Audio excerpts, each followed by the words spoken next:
Resolve. I'm in Harvest. I'm in Harvest now. My here. I'm in Harvest because Fellowship my friend. For the next generation. For the fellowship. I love the community here. Celebrate of God's faithfulness. To hang out with my friends. Because my father told me to.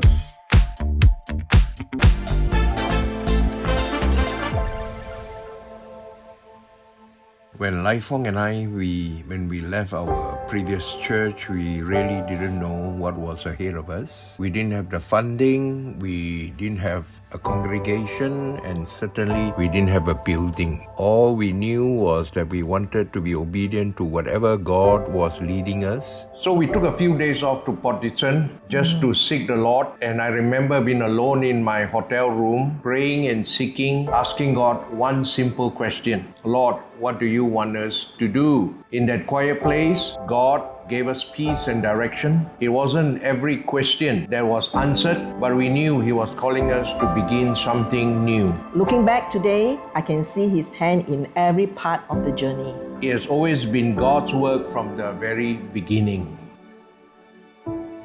One thing that has always been important to us is building genuine relationships. There are nations that God has placed in our heart. We were not a big church then, but we always believed that size doesn't determine impact. We become friends with the pastors and their families. We want to know what they are going through, pray with them, and encourage them. We were a small church with a big heart. Even during the pandemic, when we couldn't travel, we continued to call them through video meetings, Zoom meetings. We wanted to encourage pastors, strengthen churches, see life transformed through the love of Christ. That heartbeat has remained since from the very beginning. As the church continued to grow, we knew we needed a large place. So for our next 1 year, we began to search all over Klang. We looked at many buildings, especially around the industrial area, but everything was either too expensive or simply wasn't right. Then God led us to Taman Berkeley. The building we found wasn't impressive because it had been abandoned for many years. Parts of it were damaged by fire. Most people would have walked away, but somehow we felt the Lord was leading us to this building. God doesn't look at things the way we do. Today, when we walk through those halls filled with people worshiping God, we are reminded that God can take something broken and transform it into something beautiful for His glory. When we moved into this complex, we had a discussion with the leadership and we were saying that to use it on a Sunday morning alone will be underutilizing. So we decided to think about the harvest and then later the school and the various ministry that came out of it. In the next few moments, you'll be hearing from various individuals about the ministry that came out of this building.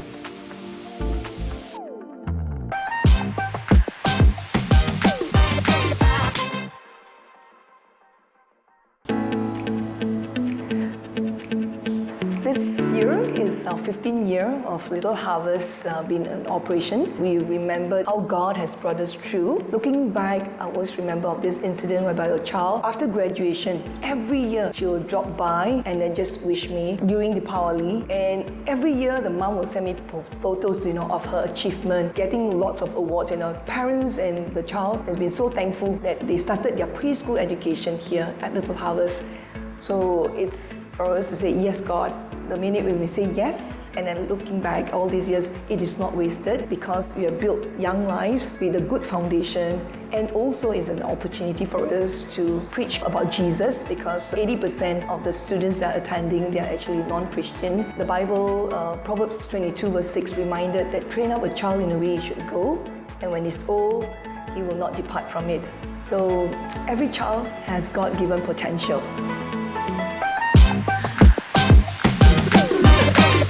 I'm currently involved with the J4C Juniors of Christ. I see that the children here, they are actually, your future generation. For me, I go with the premise that every generation is responsible to raise the next generation. So who raises them? It is not just the parents. The church must be involved. We as the Sunday school teachers, we walk alongside with the parents. It takes a whole community to raise up children. We need to teach the word and give them firm foundation so that when they grow older, they will make wise decisions. So teaching the word is very important. They will have an understanding and a conviction that why only Jesus can save them from their sins. My desire is that they don't just finish J4C and then we lose them, but they have continuing faith. I'll close with this.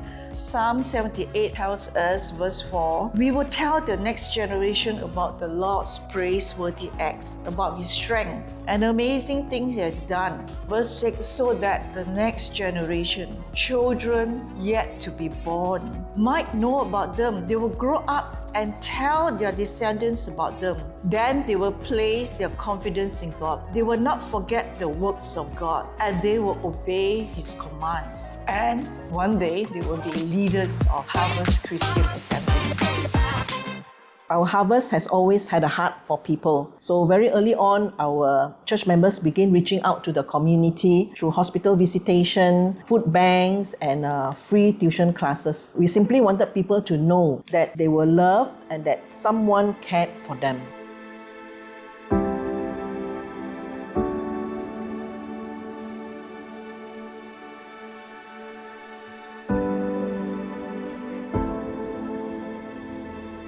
The setting up of the home, which I was involved with, we bought the building in 2017, and by 2018 we were ready to take in our first residents.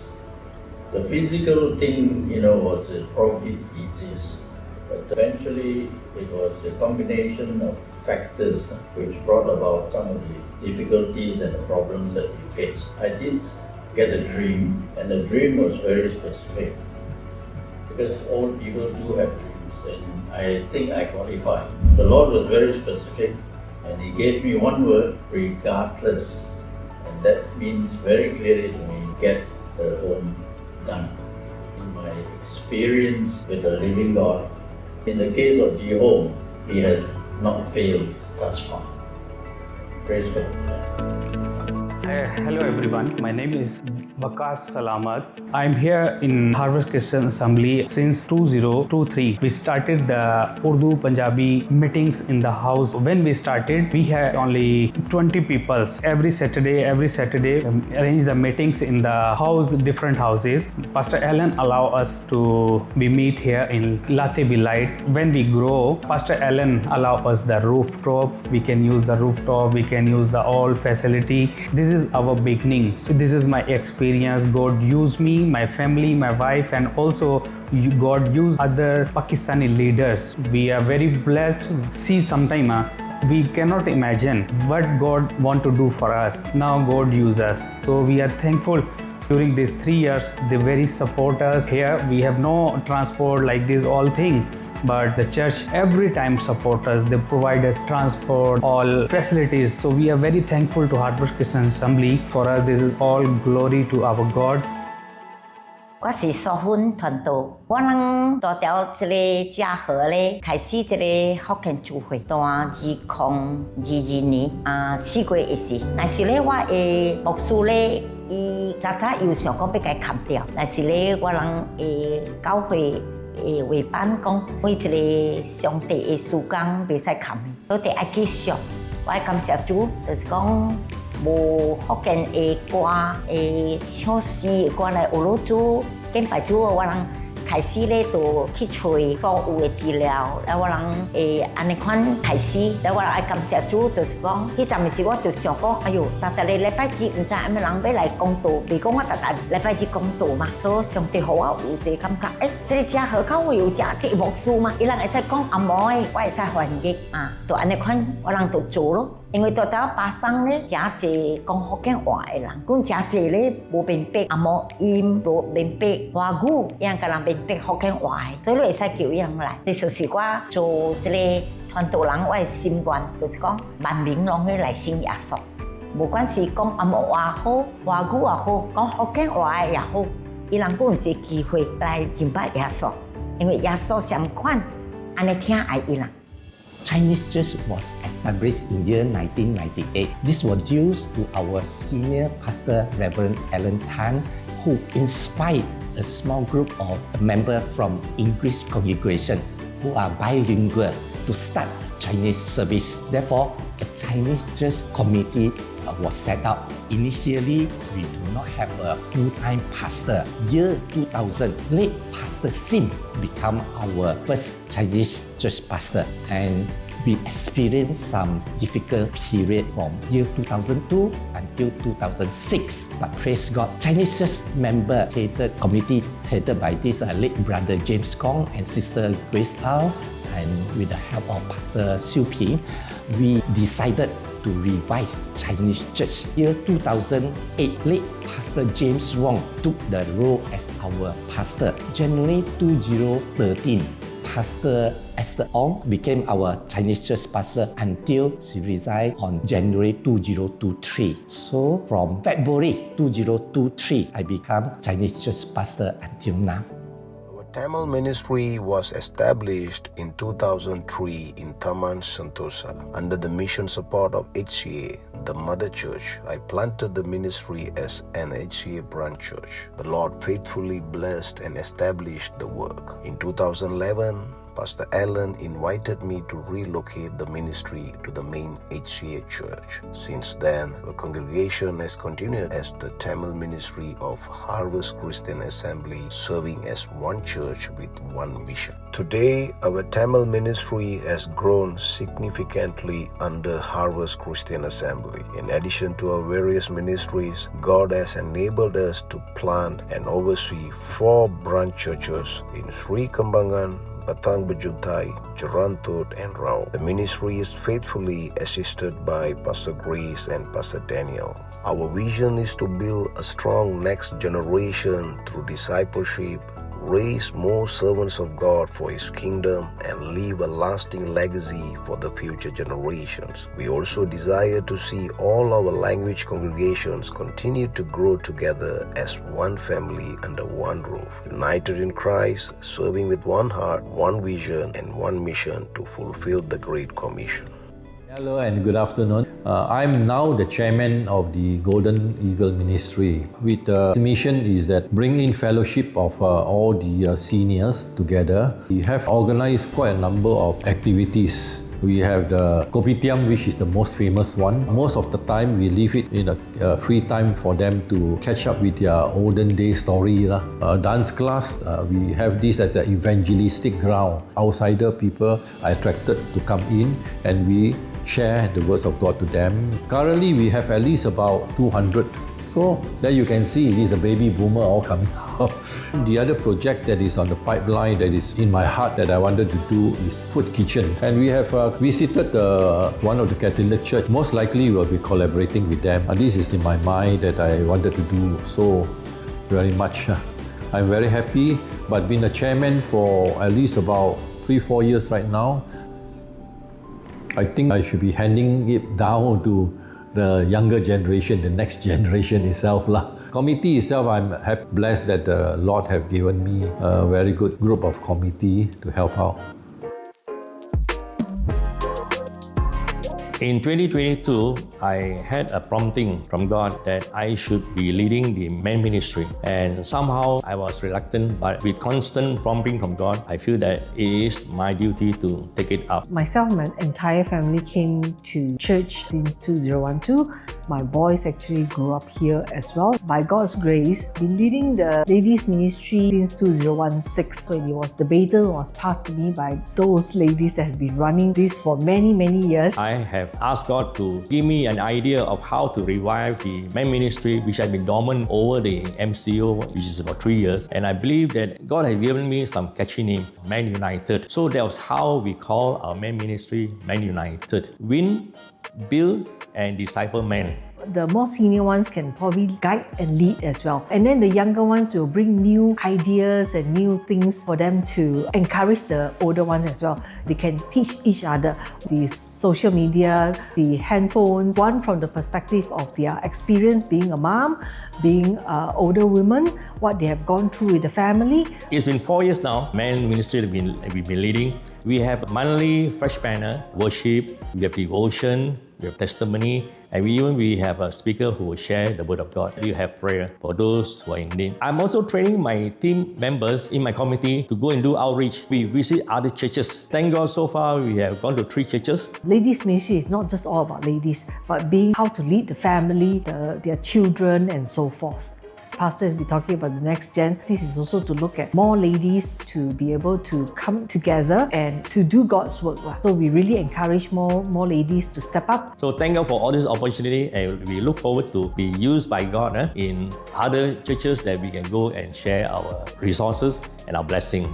Be a shoulder to cry on for one another, to encourage one another and also be able to pray for one another. Now, after 30 years, our prayer and our hope is that Harvest will continue to embrace the next generation leadership. You know, the legacy of the church is not what it is today. It is the coming generation that will embrace the vision, the DNA, and pray that a new leadership of leaders will take up the baton.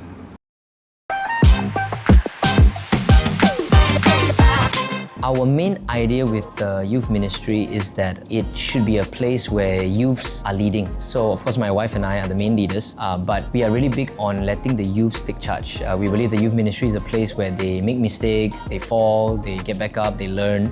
Our vision is equipping and building leaders, building youths that really love the Lord, to live lives that impact their friends, even their parents, for those who come from non-Christian families, impact their schools. So a lot of it is equipping them to be an impact. With that vision, we plan events to hopefully attract their friends, their peers, so that we can impart into them and be a blessing to them. And for Next Gen, we are a very, very young ministry. I think we just celebrated our first year anniversary a few weeks back. It's a good experience for me because it's really pioneering work, and it's amazing to see so many people who share that vision stepping up.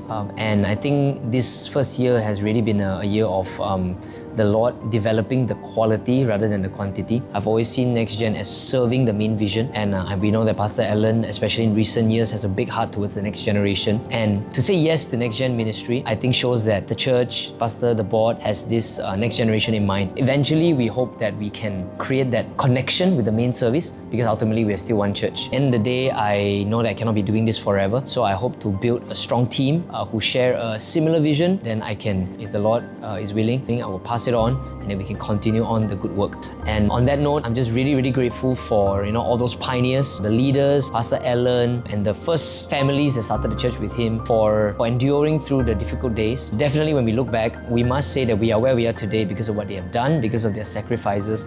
And personally, as someone leading the Next Gen, I'm very excited, and I really hope that all of us are given the privilege to continue to take this ministry forward so that we can continue to impact Klang and beyond. So that is, for me, the big picture here. So we're so grateful for what the Lord has done. We're excited for what is ahead.